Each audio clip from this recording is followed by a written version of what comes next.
इदां दी जटिल समस्या ते खास करके तुसीं जिहड़ा है वाटर वैपर थेरेपी दी चर्चा कर रहे सी, आखिर की है वाटर वैपर थेरेपी? देखिए, सबसे पहले तो मैं ये बताना चाहूँगा कि प्रोस्टेट दो तरीके से बढ़ती है। प्रोस्टेट हर मर्द में बढ़ेगी। ये साइड इफ़ेक्ट है मर्द होने का। दो तरीके से बढ़ती है, एक कैंसरस और एक नॉन कैंसरस। कैंसरस बड़ी कम लोगों में बढ़ता है ना। Cancerous enlargement is not that much common. Mostly ये उम्र के साथ बढ़ती है, जिसे बोलते हैं benign prostatic hyperplasia, non cancerous enlargement of prostate. कितना कॉमन है ये 70% मेल्स में, 70% मर्दों में बढ़ेगी 70s में पहुंच के। जैसे 71-72 के हो जाएंगे तो 70% में प्रोस्टेट गदूद बढ़ जाती है। जब गदूद बढ़ती है वो पेशाब के रास्ते को रोक देती है। पेशाब के रास्ते को रोकेगी तो क्या होगा? रुक रुक के पेशाब आना, पेशाब करने के बाद बूंद बूंद करके टपकना, बार बार पेशाब जाना, रात को बार बार उठना, करने के बाद रह जाना, ज़ोर लगाना, खून आना, बर्निंग, ये सारी चीज़ें आ जाती हैं। इसका मतलब ये नहीं कि सबको पकड़ के ऑपरेशन कर दो। मैक्सिमम का हम दवाइयों से इलाज करते हैं, but there are certain indication. जब दवाइयाँ फेल हो जाएं, जैसे प्रोस्टेट की वजह से गुर्दे खराब हो रहे हैं, प्रोस्टेट की वजह से दवाइयों से असर नहीं आ रहा है और दिक्कतें बहुत ज़्यादा हो रही है, बार बार पेशाब उठना पड़ रहा है, ज़िंदगी बहुत कठिन हो गई है, या फिर खून आ रहा है, इन्फेक्शनें बार बार हो रही हैं, पथरी बनने लग पड़ी है, पेशाब की थैली ख़राब होने लग पड़ी है, यही सारी चीज़ें जब आ जाए वो एब्सोल्यूट इंडिकेशन बन जाती है सर्जरी करने की। तो जब सर्जरी करते हैं तो हम क्या करते हैं? सर्जरी ट्रेडिशनली हम पहले तो चीरा दे के सर्जरी करते थे, ओपन सर्जरी, वो तो अब बंद हो चुकी है। तो बेसिक फंडा ये होता है कि जो प्रोस्टेट जहाँ पे रुकावट है उसको अंदर से खोखला कर दिया जाए। तो खोखला करने के लिए हम क्या करते थे? TURP, transurethral resection of prostate, दूरबीन द्वारा लिंक के थ्रू गए और अंदर से प्रोस्टेट को काट के खोखला कर दिया। खोखला दो तीन तरीके से कर सकते हैं। एक तो बाइपोलर करंट से काट काट के कर दो, या फिर जो बड़ी हो वो लेज़र से कर दो। अच्छा, फंडा दोनों का एक ही है, काट के निकालना है। किसी भी चीज़ को काटेंगे खून निकलेगा, किसी भी चीज़ को काटेंगे दर्द होगी। दर्द के लिए हम एनेस्थीसिया देते थे, बेहोश करते थे, स्पाइनल एनेस्थीसिया देते हैं, रीढ़ की हड्डी में लगा के सुन्न कर देते हैं उसको। और ब्लीडिंग के लिए हमें पेशेंट को एडमिट करके रखना पड़ता था 2-3 दिन के लिए।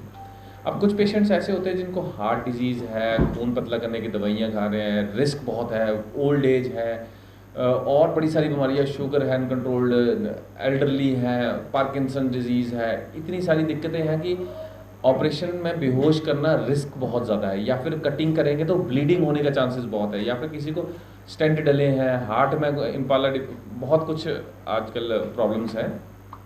ऐसी चीज़ों में सर्जरी करना रिस्की बहुत हो जाता था। तो एनेस्थीसिया वाले मतलब कि एनेस्थीसिया वाले ड्यू रिस्क लेके फिर हम सर्जरी के लिए जाते थे। कॉम्प्लिकेशंस भी हो जाती थी ऐसे पेशेंट में, क्योंकि ब्लीडिंग होने के चांसेस ज़्यादा हैं तो कॉम्प्लिकेशन होने के चांसेस भी ज़्यादा। तो इस चीज़ से निजात पाने के लिए एक अमेरिकन टेक्नोलॉजी को US FDA ने अप्रूव किया है इन 2023, और अमेरिकन यूरोलॉजिकल एसोसिएशन की गाइडलाइंस में आई 2023 में। वो क्या है? वो है वाटर वेपर थेरेपी। उसमें क्या है, आपने क्या करना है, दूरबीन डाली और 2 मिनट के लिए ये प्रोसीजर होता है। दूरबीन डाली और एक स्पेशल डिवाइस के द्वारा आपने प्रोस्टेट के अंदर वाटर वेपर डाल दिए। उससे क्या होगा?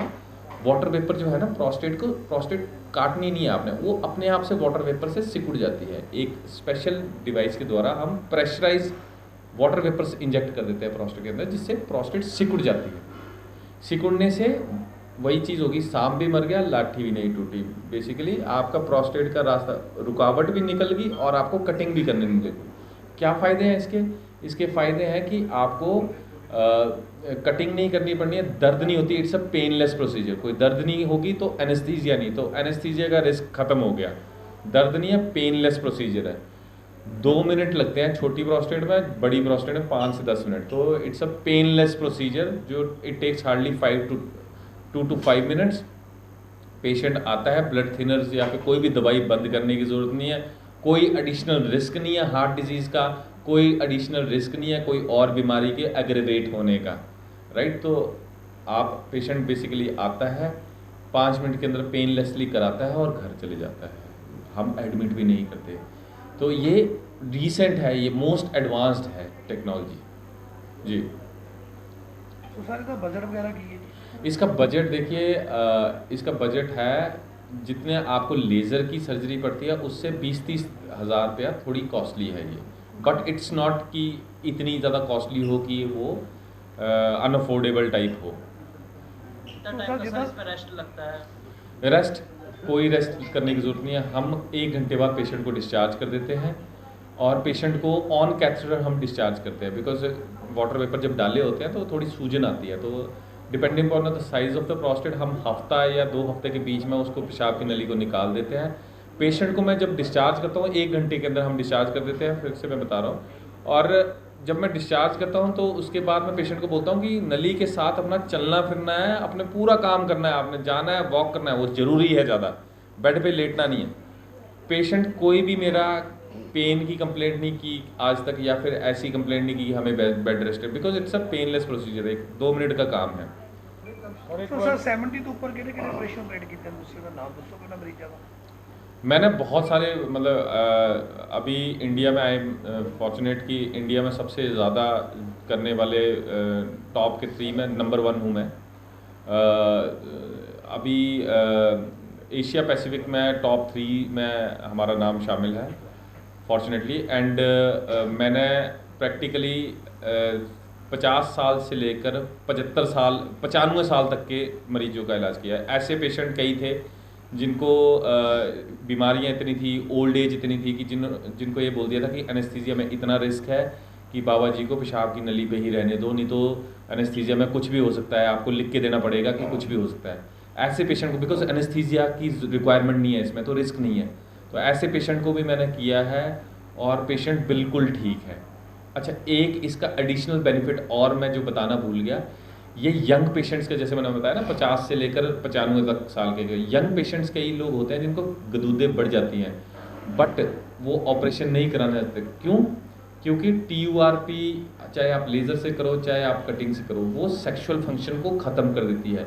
वीर्य का बाहर निकलना ख़त्म हो जाता है, लिंग में ताकत आना ख़त्म हो जाता है। 10% से ज़्यादा लोगों में वीर्य का बाहर निकलना 100% से ज़्यादा लोगों 100% लोगों में वो चला जाएगा। तो सेक्सुअल फंक्शन को ट्रेडिशनल सर्जरी कम कर देती है।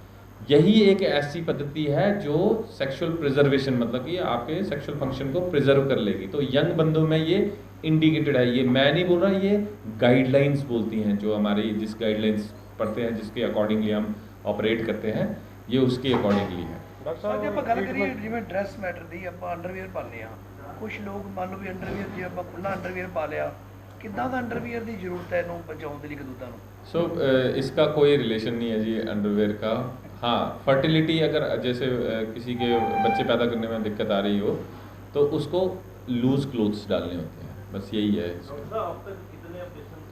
इंडिया में देखिए सबसे ज़्यादा नंबर्स मेरे ही हैं, मोर देन 40-45 के around. I don't exactly know the numbers, but more than 40-45 मेरे केसेस हैं। डॉक्टर, ट्रीटमेंट के बाद कोई पेशेंट को फिर कोई प्रॉब्लम होती है दोबारा? अभी तक तो देखिए कोई ऐसा पेशेंट नहीं है। हाँ, कई पेशेंट्स ऐसे होते हैं जिनको खून पतला करने की दवाइयाँ बहुत खा रहे होते हैं, तो उनको जितना रिस्क वैसे ब्लीडिंग का है उतना ही रिस्क आगे है। तो कुछ पेशेंट्स में ऐसे हुआ है, but everything is manageable, everybody is okay, कोई ऐसी कोई किसी को कोई प्रॉब्लम नहीं आई।